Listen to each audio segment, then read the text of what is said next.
Hello and welcome. তো আজকে তোমাদের সংবিধান নিয়ে আলোচনা পলিটিক্যাল সায়েন্স থেকে। তো ভিডিওটা শেষ পর্যন্ত দেখার জন্য রিকোয়েস্ট রইল, আর অবশ্যই চ্যানেলটা সাবস্ক্রাইব করবে।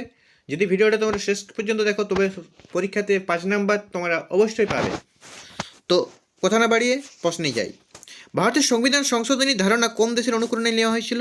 দক্ষিণ আফ্রিকা, আমেরিকা, কানাডা, আয়ারল্যান্ড। তো সঠিক উত্তর আমাদের হয়ে যাচ্ছে দক্ষিণ আফ্রিকা। পরবর্তী প্রশ্ন, ভারতের জাতীয় পতাকা কবে ভারতীয় জনগণকে উৎসর্গ করা হয়? 9 ডিসেম্বর 1945, 14 আগস্ট 1947, 26 জানুয়ারি 1947, 15 আগস্ট 1947। তো সঠিক উত্তর হচ্ছে আমাদের 14 আগস্ট 1947।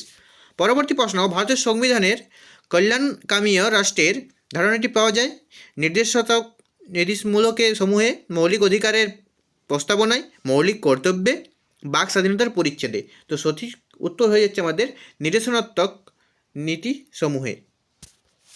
পরবর্তী প্রশ্ন, ভারতের রাষ্ট্রপতি পদত্যাগ করতে চাইলে পদত্যাগপত্র জমা দেবেন কার কাছে? সুপ্রিম কোর্টের বিচারপতিকে, উপরাষ্ট্রপতিকে, বিধানসভার অধ্যক্ষকে, প্রধানমন্ত্রীকে। তো সঠিক উত্তর হয়ে যাচ্ছে আমাদের উপরাষ্ট্রপতিকে।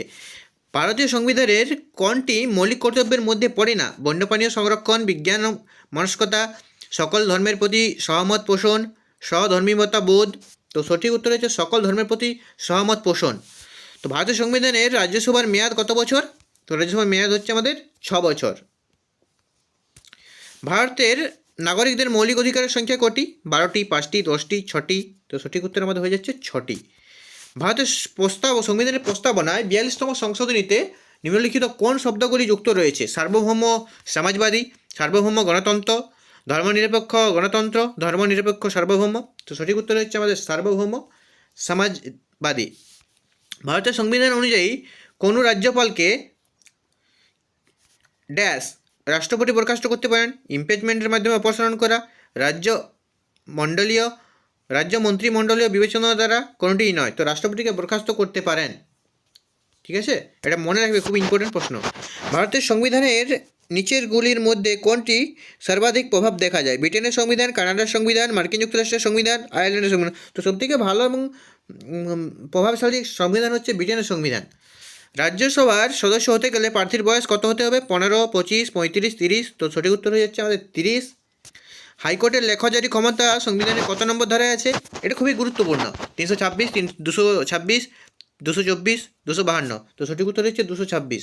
এটা ভুল করো না কোনো সময়। সংবিধানের প্রদত্ত স্বাধীনতার অধিকার কত নম্বর ধারায় গৃহীত হয়?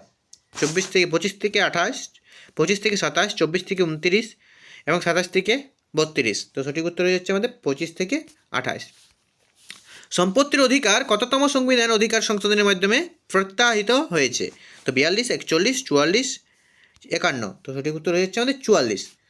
ভারতীয় পার্লামেন্টের উভয় কক্ষের যৌথ অধিবেশনে সভাপতিত্ব করেন কে? রাষ্ট্রপতি, উপরাষ্ট্রপতি, লোকসভা স্পিকার, প্রধানমন্ত্রী। তো সঠিক উত্তর হয়ে যাচ্ছে আমাদের লোকসভা স্পিকার।